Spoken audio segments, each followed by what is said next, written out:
Good morning, students. Today I am explaining the topic in 12th accountancy chapter accounting for partnership for fundamentals. Topic is profit and loss appropriation account. आपने 11th class में final accounts में profit and loss account बनाना सीखा था। उस profit and loss account में हम क्या करते थे? प्रॉफिट और लॉस की कैलकुलेशन करते थे। अब profit and loss appropriation account उसके बाद प्रिपेयर किया जाता है। इसमें क्या क्या आता है पहले मैं इसका फॉर्मेट बताऊंगी आपको।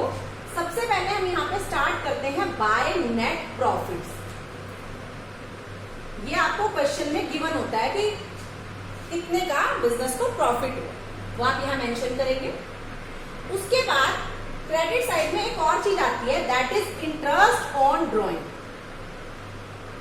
Interest on drawing. हम एक एग्जांपल ले लेते हैं। For example A and B are partners की दो पार्टनर है फर्म में, तो हम क्या करेंगे? इंटरेस्ट ऑन ड्रॉइंग की ऑलरेडी मैंने आपको कैलकुलेशन सिखाई है कि कैलकुलेशन किस तरह से की जाती है। तो A and B are partners, तो ए और बी की इंटरेस्ट ऑन ड्रॉइंग कैलकुलेट करेंगे। उसका जो टोटल आएगा उसे हम यहां पर शो करेंगे।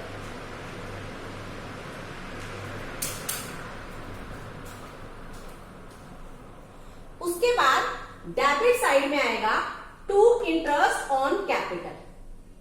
टू इंटरेस्ट ऑन कैपिटल, ये भी मैंने आपको वीडियो में सिखाया था कि इंटरेस्ट ऑन कैपिटल कैसे कैलकुलेट करते हैं। तो वही एक ए और बी पार्टनर है, तो हम उनकी इंटरेस्ट ऑन कैपिटल को कैलकुलेट करेंगे, उसका टोटल हम यहां मेंशन करेंगे।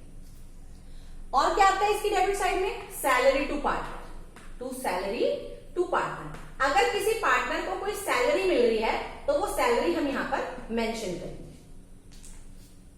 इसी तरह से अगर किसी पार्टनर को कोई कमीशन मिल रहा है, to commission to partner. To commission to partner, यानी पार्टनर की कमीशन आ जाएगी। उसके बाद ट्रांसफर टू रिजर्व। अगर क्वेश्चन में बोला होगा कि कुछ अमाउंट ट्रांसफर करना है तो हम यहां लिखेंगे टू ट्रांसफर टू रिजर्व।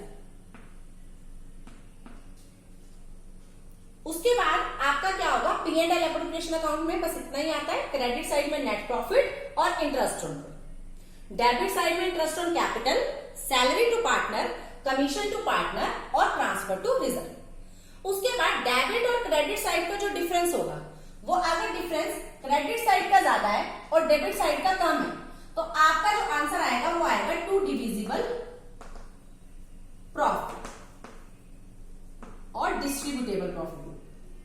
वो आप पार्टनर्स में उनकी प्रॉफिट शेयरिंग रेशियो में डिस्ट्रीब्यूट कर देंगे। लेकिन अगर आपका डेबिट साइड का टोटल ज्यादा है और क्रेडिट साइड का टोटल कम है, तो आपका डिविजिबल लॉस बचेगा।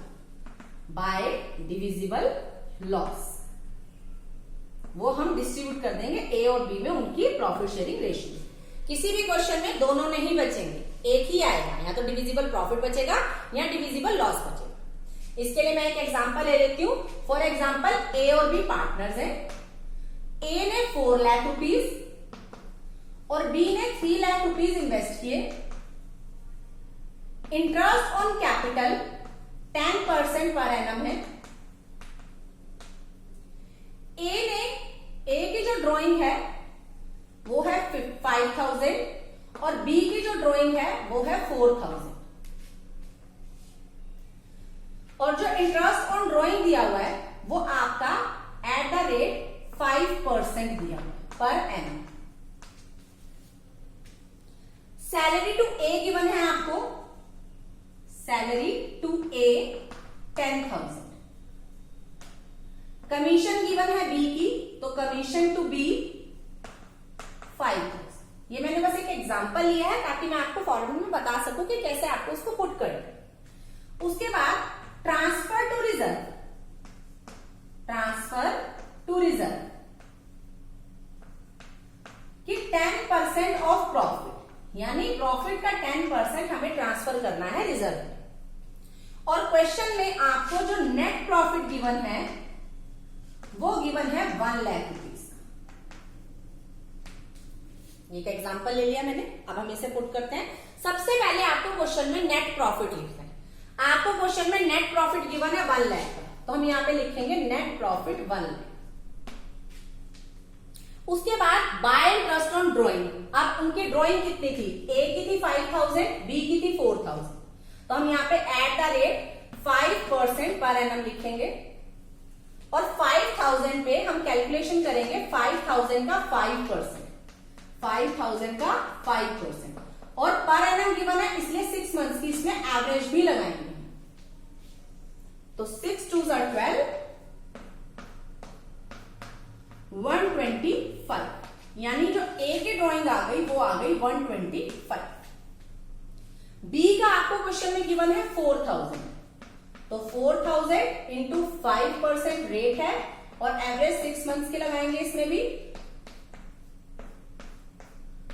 तो ये आपका 100 रुपीज आ जाएगा। तो ये आपका हो गया 225, यानी इंटरेस्ट ऑन ड्रॉइंग हो गया आपका 225।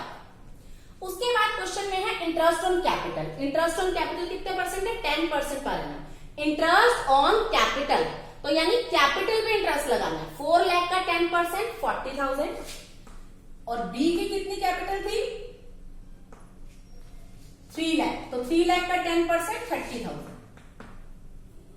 यानी दोनों की कैपिटल को अगर हमने टोटल किया या लाइन ड्रॉ करेंगे 40 और 30 70। लाइन को बाहर ड्रॉ नहीं करना है, सिर्फ यहीं तक ड्रॉ करना है। उसके बाद क्या क्वेश्चन में किसी पार्टनर की सैलरी गिवन है, हाँ गिवन है सैलरी टू ए 10,000, तो हम यहां लिखेंगे to salary to A 10,000।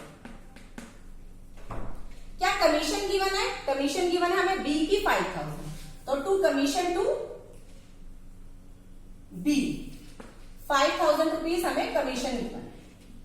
And transfer to reserve, transfer to reserve 10% on profit, 10% of profit, यानी प्रॉफिट का 10%। अब हमें क्वेश्चन में नेट प्रॉफिट कितना दिया हुआ था, 1 लाख नेट प्रॉफिट, तो 1 लाख का 10% यानी 10,000 रुपीज हमने ट्रांसफर कर दिए रिजर्व। ऐसा कोई जरूरी नहीं है कि आपको क्वेश्चन में सारी चीजें गिवन होंगी, हो सकता है क्वेश्चन में इंटरेस्ट ऑन ड्रॉइंग गिवन ना हो, रिजर्व गिवन ना हो, कमीशन गिवन, ये सब बताया है मैंने आपको। उसके बाद अब आप क्या करेंगे, आप यहां का टोटल करेंगे। टोटल करने के बाद यहां का टोटल आ रहा है 1,225, और अगर हम इधर का टोटल करें तो आता है 70, 80, 90 और 95,000। अब आपका किस साइड का टोटल ज्यादा आ रहा है, इधर का आ रहा है, तो आपका डिविजिबल लॉस नहीं डिविजिबल प्रॉफिट बचेगा। कितना बचेगा, वो आप 1,225 में से 95,000 को माइनस कर देंगे, यानी 5,225। तो हम यहाँ पे जो डिफरेंस आ रहा है उसे यहाँ लिख देंगे 5,225, यानी अब आपका जो टोटल हो गया वो 1,225 टोटल हो गया, यहाँ का भी और यहाँ का। आपको ये टोटल इक्वल करना, डिफरेंस इस साइड आया इसलिए आपका डिविजिबल प्रॉफिट बचा। अगर यहाँ टोटल ज्यादा होता यहाँ कम होता तो डिविजिबल लॉस बचता। अब इसे हम डिवाइड कर देंगे उनकी प्रॉफिट शेयरिंग रेशियो में। फॉर एग्जाम्पल जो भी उनकी प्रॉफिट शेयरिंग रेशियो थी उसके अकॉर्डिंग ए का शेयर आया 3,000 और बाकी जो था वो बी का था 2,225। इसका टोटल करके ओल्ड रेशियो में हम इसे डिस्ट्रीब्यूट करें। Thank you and have a nice day.